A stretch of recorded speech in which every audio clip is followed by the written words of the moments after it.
Salut à tous les amis, aujourd'hui nouvelle vidéo, nouveau top 3.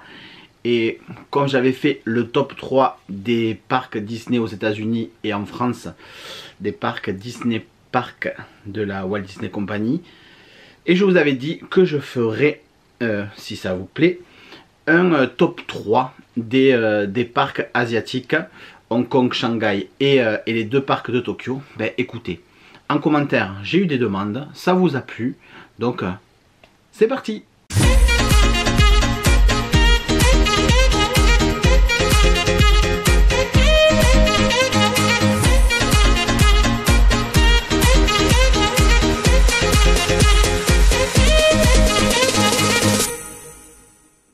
Avant de commencer cette vidéo, je tiens à préciser deux choses. La première, c'est mon top 3, d'accord? Donc les personnes comme toi qui vont marquer non, tu peux pas mettre ça, t'as pas le droit tu peux pas dire que ce show est meilleur que celui-là ou que celui-là est meilleur que celui-là. Ben si, parce que c'est mon top 3 et c'est mon avis et je te demande pas de juger mon avis. Tu peux très bien donner ton avis, mais en aucun cas, et puis ça n'apporte rien, de dire que mon avis est mauvais. Enfin voilà, on s'en fout. Voilà. Et deuxième chose aussi, il faut quand même savoir que je n'y suis pas allé, hein, d'accord, dans les parcs asiatiques, que ce soit Hong Kong, Shanghai ou même Tokyo. Donc je voulais faire cette vidéo pour faire un top 3, mais c'est plus un a priori, voilà, a priori, quelle attraction me plairait le plus, quel parc me plairait le plus, voilà, donc c'est, cette vidéo, il faut la voir comme ça. Quand j'ai préparé cette vidéo, parce que évidemment, je ne connais pas ces parcs, j'ai vu comme vous des vidéos ou des posts sur Instagram, des photos, des trucs, mais je n'y suis jamais allé, donc je peux pas vraiment vous parler de ces parcs, et c'est pas le but de cette vidéo non plus. Le but c'est de voir qu'est-ce qui pourrait être sympa, qu'est-ce qui pourrait me plaire, comme ça, en regardant de loin, qu'est-ce qui m'attirerait le plus. Voilà, en fait c'est ça. Autant Walt Disney World, quand je connaissais pas, moi ce qui m'a attiré à Walt Disney World, c'est l'attraction Expédition Everest. Quand j'ai découvert cette attraction sur YouTube, je me suis dit, waouh, ça existe, c'est où? C'est Walt Disney World. Walt Disney World, c'est quoi? C'est un parc Disney, il y a 4 parcs, Animal Kingdom, ok, je connais pas, voilà. Voilà tout le processus qui m'a amené à aller à Walt Disney World et qui maintenant, bon, ça fait quand même 3 fois qu'on y va. Là, cette vidéo, c'est dans ce même cadre-là, c'est voir qu'est-ce qui, a priori, pourrait me plaire, qu'est-ce qui m'attire ou qu'est-ce qui m'attirerait là-bas. Donc, je dois quand même vous avouer que c'est des destinations qu'on fera très certainement, mais qui, à aujourd'hui, ne m'attire pas plus que ça. Si demain on me dit tu vas à Tokyo ou à Walt Disney World, je retourne à Walt Disney World parce que je connais, parce que ça me paie, parce que j'adore. Ou même à Disneyland Resort en Californie, j'y suis allé une seule fois, mais j'y retournerai plutôt que Tokyo. C'est pas que ça m'attire pas plus que ça, ça m'attire, ça me plaît, mais contrairement à Walt Disney World, déjà Tokyo il n'y a que 2 parcs. Donc après évidemment aller là-bas, je suis pas bête, j'ai envie quand même de visiter Tokyo, de visiter un peu le Japon, de voir un peu la culture, et c'est justement ça qui aujourd'hui ne me plaît pas. Donc oui, aller au parc d'attractions, ça me plairait, même de faire les parcs Universal là-bas, mais visiter le Japon à aujourd'hui, ça me dit pas, donc je vais pas aller là-bas exprès pour ça. Et c'est la même chose pour Hong Kong et Shanghai, sachant que Hong Kong il n'y a qu'un seul parc, Shanghai il n'y en a qu'un aussi. Je vais pas faire le voyage que pour un parc, ou alors il faudrait faire un combiné et faire les 2 parcs dans le même séjour avec des vols internes, vu que c'est le même pays, que les 2 sont en Chine. Donc ça se prépare, mais à aujourd'hui voilà, c'est ça qui me retient un peu, c'est que j'ai envie d'y aller, je suis très fan de la culture japonaise. Amélie un peu moins, donc ça aussi ça rentre quand même en compte. Amélie n'est pas du tout inspirée par le Japon, voilà, ça lui dit pas de partir au Japon. Donc même les parcs, tout ça, ça peut lui plaire, mais après tout ce qui est culture japonaise et tout, c'est pas son kiff. Donc voilà. Voilà, dans cette vidéo, donc on va parler de ce qui pourrait me plaire. Du coup, en préparant cette vidéo, je me suis plongé dans les 4 parcs. Il y a des choses que je connaissais et il y a des choses que j'ai découvertes. C'est toujours intéressant de de préparer des vidéos comme ça. Je prépare mon téléphone, hein, parce que comme j'ai tout marqué sur mon téléphone, hop, luminosité, affichage, voilà, pour pas qu'il se déverrouille, comme ça, mes notes resteront toujours à l'écran et ça sera mieux comme ça. Donc je disais, c'est toujours intéressant de préparer des vidéos comme ça, parce que je me suis plongé dans les parcs et je me suis intéressé, autant les attractions, tout ça, je vous disais, il y a des choses que je connaissais, mais par exemple, faire un top 3 des hôtels, il y a quelques hôtels que je connaissais, mais pas tous. Top 3 des restos, voilà, il y a des trucs, je me suis dit, bon, je vais regarder ce qu'il y a, parce que je connais pas. J'ai découvert des trucs vraiment pas mal. Allez, on commence. Top 3 des parcs. Avant de commencer quand même, je précise qu'il y a donc 4 parcs. Il y a 3 destinations mais 4 parcs. Il y a le premier, donc c'est Tokyo Disneyland, c'est le Magic Kingdom là-bas. Il y a Tokyo DisneySea, c'est un parc complètement inédit sur la mer, sur l'eau, voilà, sur tout ça. Tous les lands ont un rapport avec l'eau. C'est pas pour autant un parc aquatique, hein. Il y a Hong Kong Disneyland qui est assez petit et le dernier est un peu révolutionnaire, le Shanghai Disney Resort. Voilà les 4 parcs dont on va parler. Donc évidemment quand je vais faire un top 3 des parcs, voilà, ça va être un peu simple, mais au moins je vais les classer et on va en parler. Pareil pour les châteaux, tout ça, parce que oui, j'ai rajouté les châteaux, chose que je n'avais pas fait la dernière fois d'ailleurs. Mais on commence donc par le top 3 des parcs et celui qui me plaît le plus à aujourd'hui, c'est Tokyo Disneyland. Voilà, c'est pas Tokyo DisneySea, c'est Tokyo Disneyland, mais c'est la destination. Voilà, j'ai parlé de destination plus que de parc d'attraction, parce que justement à Tokyo, il y a 2 parcs, donc c'est plus intéressant. Le Tokyo Disneyland a l'air pas mal, il n'y a pas tant de choses inédites que ça. Mais il y a quand même le Tokyo DisneySea à côté qui a l'air hyper cool. Et moi, ce qui me botte pas mal aussi sur Tokyo, c'est tout ce qui est merch. Voilà, ils ont du merch un peu, c'est pas un peu, c'est très inédit. Voilà, ils ont des choses que nous on n'a pas du tout, qu'on ne connaît pas, et ça peut être très très fun de voir tout ça. En deuxième, Hong Kong Disneyland. Oui, je préfère Hong Kong à Shanghai. Voilà, Shanghai est en troisième. Pourquoi je préfère Hong Kong à Shanghai? Parce que je le trouve petit, je trouve qu'il y a des... On va en parler plus tard dans les attractions, mais il y a des choses qui m'attirent quand même dans ce parc. Alors qu'à Shanghai, alors autant il y a des choses qui m'attirent, mais il y a des choses qui me repoussent complètement. Je trouve la construction de ce parc trop différente d'un parc Disney. Déjà, le hub central devant le château est très très grand et vous avez des attractions devant. Donc si je me trompe pas, vous avez Dumbo, vous avez même peut-être le carrousel dans les jardins devant le parc, alors que dans tous les parcs d'attractions Disney, dans tous les Disneyland Park, toutes ces attractions là sont derrière le château et sont dans Fantasyland. Voilà, donc ils ont un peu changé les codes et personnellement ça me dérange. Voilà, je suis jamais allé, peut-être qu'une fois sur place ça marche et je suppose que ça marche, mais d'un point de vue extérieur comme ça, moi ça me fait mal un peu, ça me fait mal à mon Disneyland. Voilà, on va dire. Tomorrowland avec Tron a l'air très très beau, mais il manque un Space Mountain. Voilà, il y a plein de choses comme ça. Il n'y a pas de BTM, mais je crois d'ailleurs qu'il n'y a pas de Frontierland. Il n'y a pas de tasses. À la place des tasses, je crois que c'est de l'attraction Winnie dans des pots de miel. Et ils ont Seven Dwarfs Mine Train en coaster. Voilà, ils n'ont pas d'Adventureland, c'est plus un land pirate. C'est le Treasure Cove, je crois. Donc voilà, beaucoup trop de choses qui changent. Ça peut être bien de changer, mais moi, vous avez vu, je me protège des mauvais commentaires. Mais moi, ça ne me plaît pas. On passe au top 3 des châteaux. Il y a 3 châteaux et 3 châteaux complètement différents. Le premier pour moi, c'est le château de Hong Kong. Il est à mon sens magnifique.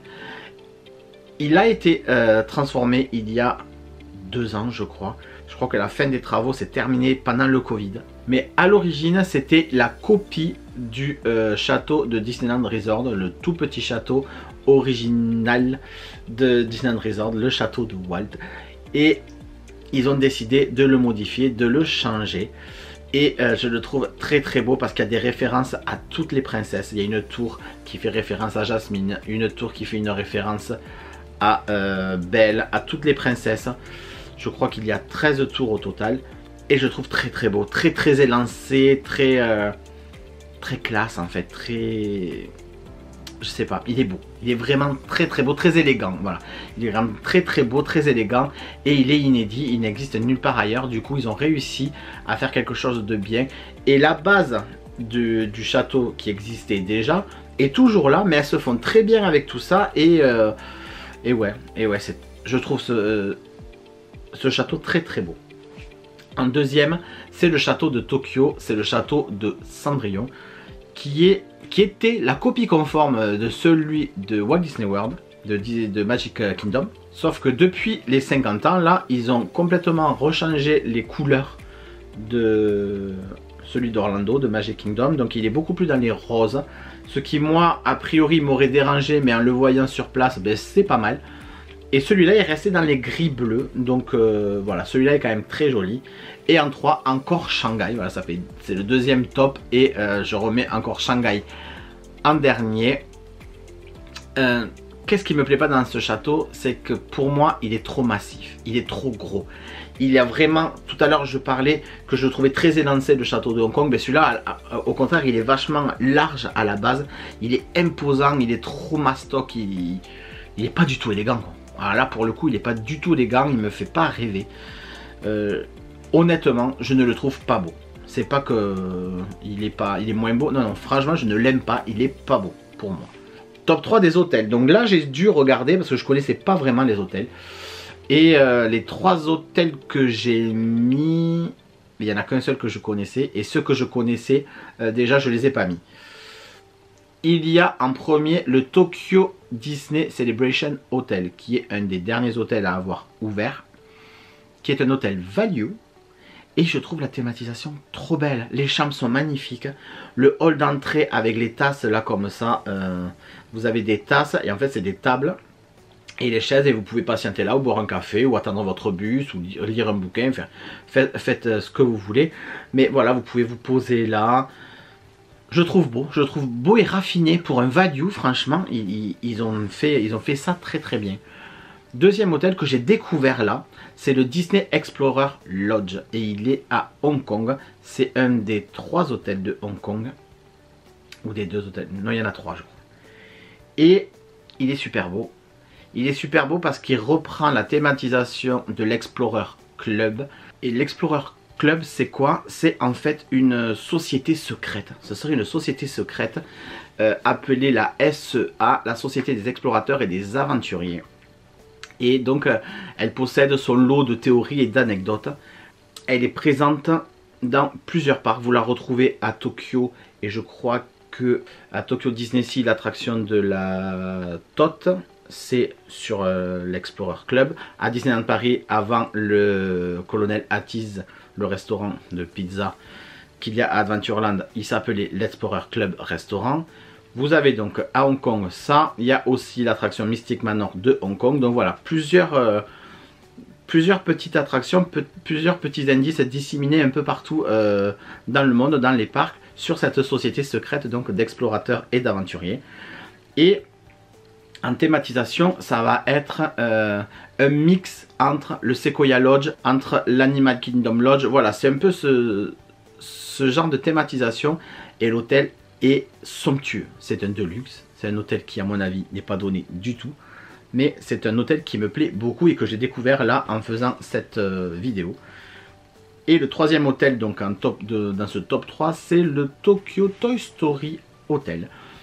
Qui est très joli. Je crois qu'il y en a un qui est sorti aussi, c'est à Hong Kong ou à Shanghai, de toute façon c'est un des deux.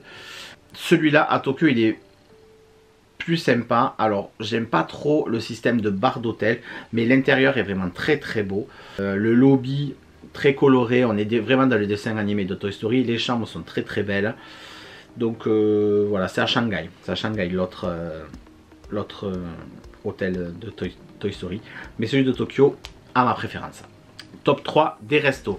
Donc j'ai pas fait comme dans l'autre vidéo où j'ai fait resto à table, buffet, tout ça, parce que j'y connais pas assez. Donc j'ai fait 3 restos qui a priori me donnaient envie. Donc le premier, je le connais, je l'ai déjà vu plusieurs fois et purée qui me fait envie.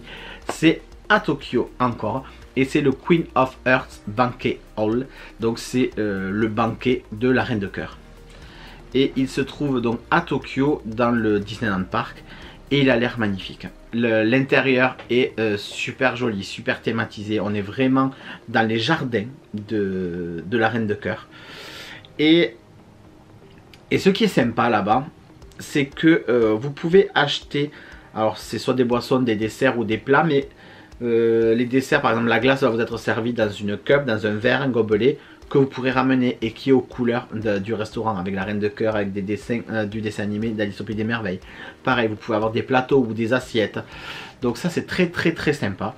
Deuxième resto qui me fait envie et que j'ai découvert là, c'est l'Explorer Club Restaurant à Hong Kong. Voilà, qui pour les mêmes raisons que l'hôtel me plaît, c'est que ça a l'air dépaysant et ça touche à Mystic Manor et c'est dans le Mystic Point, donc c'est la zone de Mystic Manor et vous savez mon amour pour Phantom Manor, Haunted Mansion, et je suis sûr que cette attraction de Mystic Manor qui est la version de Hong Kong, la version chinoise, a l'air incroyable. Et en troisième, resto que je ne connaissais pas du tout, qui se trouve à l'hôtel Toy Story à Shanghai, qui n'est pas dans un parc, c'est le Sunnyside Café. Et c'est un resto avec personnages, c'est un resto, c'est un buffet, et vous pouvez y rencontrer des personnages de Toy Story. Et je trouve ça très sympa parce que mine de rien, on n'a pas de resto actuellement, que ce soit à Disneyland Paris, mais à Walt Disney World non plus. Donc ce serait le seul où vous pouvez rencontrer les personnages lors d'un repas, et ça peut être hyper cool. Top 3 des snacks, on va rester dans la nourriture. Premier, alors là il n'y a que des snacks de Tokyo. Désolé les Chinois, mais il n'y a vraiment que Tokyo qui me vend du rêve. En premier, il y a les Little Green Dumpling Mochi. Donc c'est les petits mochi en tête d'alien qui sont vendus par 3, qui sont très connus sur Instagram et sur les réseaux. Et alors personnellement, je sais même pas si j'ai goûté les mochi. Je crois que j'ai dû en goûter une fois, mais j'en ai pas le souvenir. Mais a priori, ça n'a pas l'air, voilà, cette pâte un peu là, gluante. C'est pas ce que je kiffe dans la cuisine asiatique. Mais là, pourquoi pas. Et de ce que j'ai vu, il y a 3 parfums différents. Il y a un mochi au chocolat, un à la framboise, et l'autre serait peut-être à la crème nature ou à la vanille. Mais déjà, ils sont trop choux, ça a l'air trop sympa. Et pourquoi pas goûter? Ouais, pourquoi pas. Ça a l'air pas si mauvais. Et ensuite, les 2 autres snacks que je mets qui sont encore de Tokyo, donc je vous l'ai dit, ce sont des snacks salés. C'est assez rare, mais c'est des salés. Il y a le pork on Chinese bun, donc c'est un sandwich. Et vous avez sûrement dû le voir aussi sur Instagram. Il est fait avec ces 2 mains de Mickey comme ça qui ferment le sandwich. Et dedans, donc, vous avez du porc effiloché. Mais vous pouvez avoir aussi du poulet. Et c'est ce pain en fait, moi c'est vraiment ce pain chinois, ce bun, voilà, ce bun chinois qui me plaît. J'ai l'impression qu'il est cuit un peu à la vapeur ou quoi. Donc ça a l'air très sympa. Et le troisième, c'est une espèce de turkey leg, sauf que c'est beaucoup moins gros. C'est une chicken leg et c'est la teriyaki chicken leg. C'est une cuisse de poulet donc qui est marinée dans une sauce teriyaki et ça doit être incroyable. Top 3 des landes qui me font envie là-bas. Donc j'ai pas été très original, et encore que, mais j'ai choisi, ah non, il y a un land de Shanghai quand même, mais après les 2 autres lands, vous allez voir. Le premier land, c'est le Mermaid Lagoon à Tokyo Disney-Sea. Et donc c'est la zone de la petite sirène et elle a l'air vraiment trop belle. Vous avez une partie extérieure et vous avez quand même une espèce de grotte, une partie intérieure où vous semblez être sous l'eau. Et il y a un resto, il y a une boutique, il y a 2-3 petites attractions pour enfants. Pour le coup, les attractions n'ont pas l'air ouf, mais la thématisation a l'air vraiment très belle. Et ce land a l'air vraiment hyper beau. Deuxième land qui me plaît, et là je sors un peu de ce qui se fait déjà, c'est un land qui n'existe pas, qui est en cours de construction, et c'est le land de Zootopia, World of Zootopia sûrement que ça va s'appeler, je ne sais pas encore. Mais ce land là, il va s'ouvrir à Shanghai, il est en pleine construction et il a l'air incroyable. Je pense que ça va être de fou, et comme je vous disais tout à l'heure, cette vidéo c'était qu'est-ce qui m'attirerait là-bas, pourquoi j'irais là-bas. Autant Walt Disney World c'était Expédition Everest. Quand on est allé à Disneyland Resort, ce qui nous bottait de fou, ce qui nous excitait de malade, c'était de voir Cars Land. Et bien là, franchement, je pense que je pourrais aller à Shanghai rien que pour voir le land de Zootopia. Et encore, il n'est pas ouvert. On a vu juste des petits dessins, tout ça. Mais je pense que le jour où il va ouvrir, qu'on va voir les attractions et tous les trucs, je pense qu'on va pas être loin de prendre un billet en fait. Mais ce land a l'air vraiment incroyable. Et le troisième, alors c'est un mini land qui est construit, alors c'est à Tokyo je crois. Oui, c'est à Tokyo. C'est un mini land qui est construit dans le Fantasyland, mais il a vraiment une thématisation à part, donc je l'inclus pas trop dans Fantasyland. C'est The World of Beauty and the Beast. Là-dedans, vous avez une attraction, vous avez un restaurant, vous avez des boutiques, et ça fait vraiment, donc vous avez le château, vous avez d'un côté la taverne de Gaston, comme à Walt Disney World, avec une boutique, la fontaine, et ça fait vraiment toute cette zone-là qui fait vraiment cosy, tout petit, c'est vraiment que la Belle et la Bête, là, sur 3-4 bâtiments. Donc, ça fait vraiment mini-land, et ça a l'air super beau, ça a l'air très beau. Allez, on va un peu sur les attractions, et là pareil, je les ai séparées en deux, j'ai fait un top 3 coaster et un top 3 dark ride. Donc en top 3 coaster, le tout premier, et je pense que c'est la raison pour laquelle j'irai à Hong Kong demain si je devais y aller, c'est leur BTM, qui n'est pas BTM, c'est le Big Grizzly Mountain Runaway Mine Train. Voilà, très long, mais le Grizzly Mountain, c'est donc leur BTM qu'ils ont là-bas. Et il a l'air ouf, parce que c'est un train de la mine, mais il y a des changements, ça n'a rien à voir avec ce qu'on a.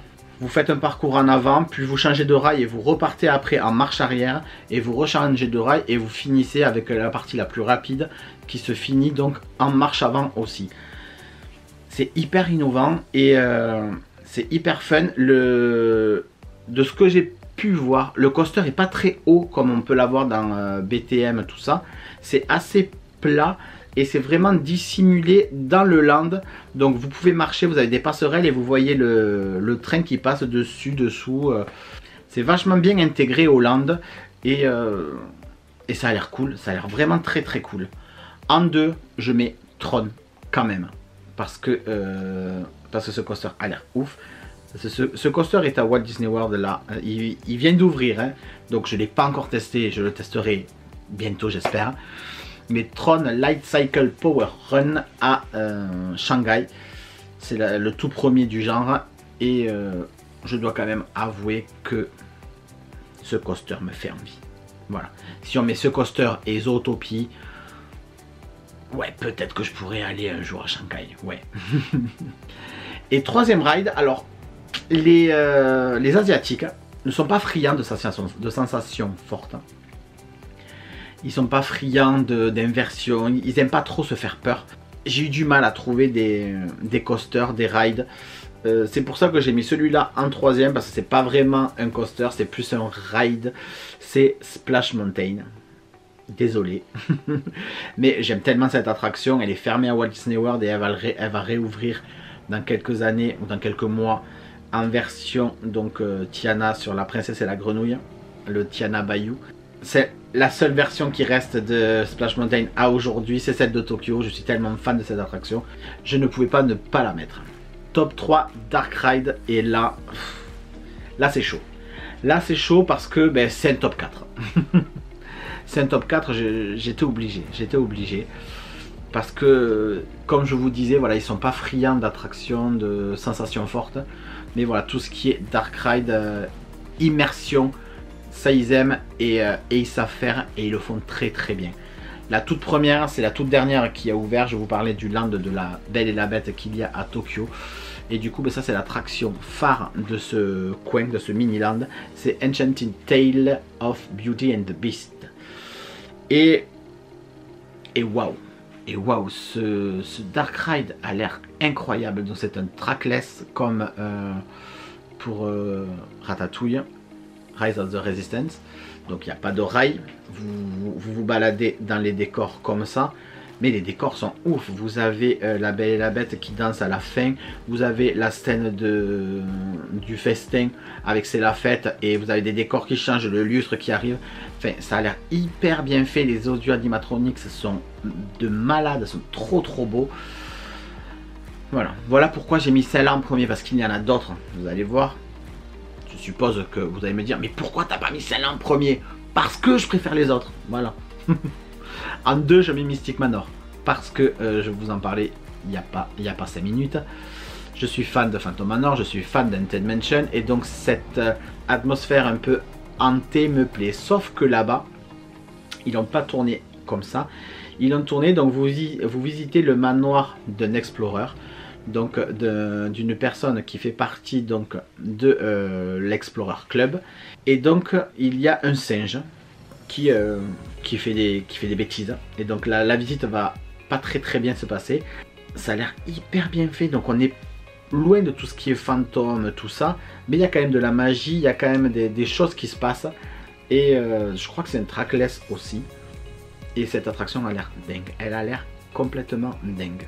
En 3, c'est celle-là dont je parlais, que vous aurez peut-être tous mis en premier. Mais en 3, je vais mettre l'attraction Pirates des Caraïbes à Shanghai. Ouais. Je la mets qu'en 3. Pourquoi? Parce qu'il y a trop d'écrans pour moi. À voir en vrai.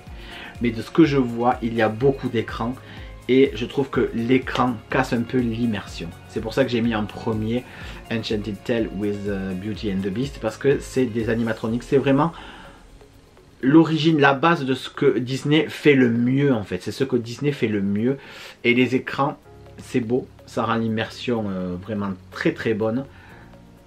Mais ça casse un peu la magie quand même, je trouve, par moment.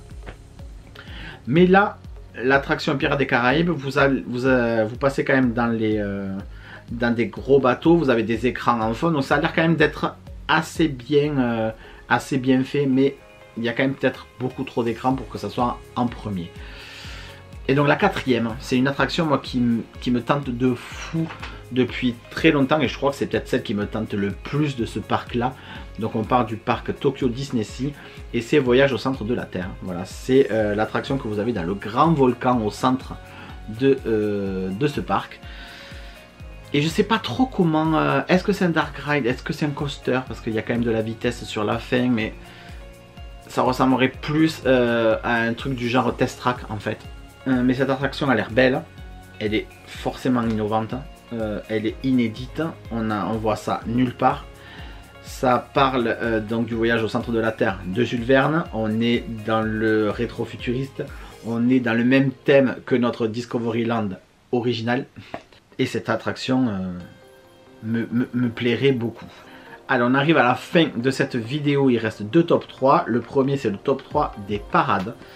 Alors ça a été assez compliqué de trouver parce que j'ai l'impression qu'ils font pas trop de parades dans les parcs chinois. Mais j'ai quand même réussi à trouver. Donc la parade de Tokyo arrive en premier, celle du moment, la Dreaming Up parade. Et cette parade est juste somptueuse et elle est pleine de poésie en fait. Il y a des chars incroyables. Je le répéterai jamais assez dans cette vidéo, le mot incroyable. Il y a le tout premier avec Mickey dans un char un peu Fantasia, où il est sur mais c'est carrément Fantasia même, il est sur un, comment dire, je crois qu'il est sur une soucoupe et la soucoupe est tractée par une licorne, mais sans, enfin un cheval ailé, voilà, tout simplement.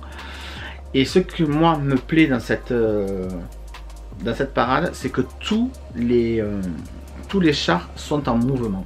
Voilà, il y a rien qui fait juste que passer. Là vous avez le cheval qui bat des ailes, qui baisse la tête. Vous avez plein de petits de petits détails qui sont en mouvement. Il y a le char de Belle qui est incroyable. Elle paraît un peu suspendue entre deux structures. C'est trop beau. Donc cette parade est vraiment très belle. En deuxième, je mettrai Paint the Night à Hong Kong. Parce que c'est une parade nocturne. Elle n'a plus trop actuellement. Je vous avais mis dans l'autre vidéo que j'avais adoré Fantillusion. Donc ça se rapproche un peu de Fantillusion. Je trouve que les effets sont vraiment pas mal. Et faut quand même dire que les parades nocturnes, il y a quand même une atmosphère différente. Et elle est sympa. Il y a des chars qui sont pas mal. Le char de Mickey est vraiment très beau. Le premier avec Clochette qui vole aussi un peu à l'image de Mary Poppins à Tokyo. C'est vraiment très bien fait. Il y a de belles couleurs. C'est beau. C'est beau. Franchement, c'est beau. Et en 3, je mettrai Mickey Storybook Express Parade. La parade est pas ouf. Il y a 2-3 chars incroyables. Mais la parade est pas ouf. Il y a surtout le char de Mulan qui est très beau. Ça manque quand même un peu de danseurs de ce que j'ai vu. Mais j'ai vu une vidéo qui avait été tournée il n'y a pas si longtemps. Mais peut-être que cette vidéo, c'est pas la parade entière vu qu'il y a le Covid tout ça. Et que en Chine voilà ils sont... Donc peut-être que c'est pas la parade optimale. Mais c'est pour ça que je la mets en 3. À voir. Mais vraiment, numéro 1, la parade de Tokyo, elle est somptueuse. Donc le top 3 des shows nocturnes. En premier, je mettrai Believe. C'est le show qu'il y a à Tokyo Disney Sea. Believe Sea of Dream. C'est un tout nouveau show. Et j'ai regardé quelques petits trucs. Mais là encore, on est dans la poésie quoi. C'est beau, c'est élégant. C'est sur le lac. Il y a des fontaines, il y a des jets d'eau, il y a de la musique, des bateaux qui passent avec des personnages, Vaiana. Franchement, c'est beau, ça fait le job et je peux pas m'empêcher de penser à notre Walt Disney Studio et au show qu'on pourrait peut-être avoir sur le lac qui est en train d'être construit. Et si on a un truc similaire, ça serait ouf. En 2, je mettrai le show nocturne projeté sur le château de Hong Kong, Momentus. Qui est nouveau aussi et le mapping est incroyable. Il n'y a pas beaucoup de feux d'artifice, pas beaucoup de pyrotechnie, mais le mapping est d'une qualité exceptionnelle. Il y a de très belles couleurs, des très belles scènes, notamment une scène qui m'a presque fait sortir les larmes, et encore je l'ai vu que à travers un écran. C'est une scène vers la fin de Coco où on voit Mama Coco, tout ça. Enfin, bref, très beau, très beau, vraiment très beau show. Et en 3, c'est Illuminate à Shanghai. Il a l'air beau aussi, il y a beaucoup d'effets de laser, de lumière. Le mapping est peut-être un peu plus grossier. Par rapport à celui de Hong Kong. Il y a beaucoup de couleurs flashy et on voit pas trop les contrastes. Mais il est pas mal. Au niveau des lanternes, des réverbères sur Main Street, vous avez comme une couverture de LED. Et du coup ça réagit avec le château. Donc ça fait une ambiance un peu plus immersive. Donc c'est très sympa. C'est pour ça que je le mets en 3. Mais je préfère quand même les deux autres. Donc voilà, j'espère que cette vidéo vous aura plu. Moi j'ai adoré me plonger dans ces parcs là que je ne connaissais pas vraiment. J'ai découvert de belles choses. J'ai un peu plus envie d'y aller quand même. Et je dois quand même avouer qu'à la fin de cette vidéo, je reviens quand même au tout premier et le top 3 des parcs. Ça reste Tokyo parce que c'est là qu'il y a le plus de choses qui me plaisent. Il y a l'hôtel, il y a les restos, il y a les 3 snacks, ils viennent de là. Les attractions ont l'air incroyables aussi. Donc voilà. Dites-moi en commentaire ce que vous en avez pensé, ce qui vous plairait et qu'est-ce que vous aimeriez bien faire vous comme parc et comme attraction voilà là-bas. N'oubliez pas de vous abonner et d'activer la petite cloche pour ne pas louper les sorties de vidéos le samedi à 9 h. Et je vous dis à samedi prochain pour une nouvelle vidéo. Bye bye.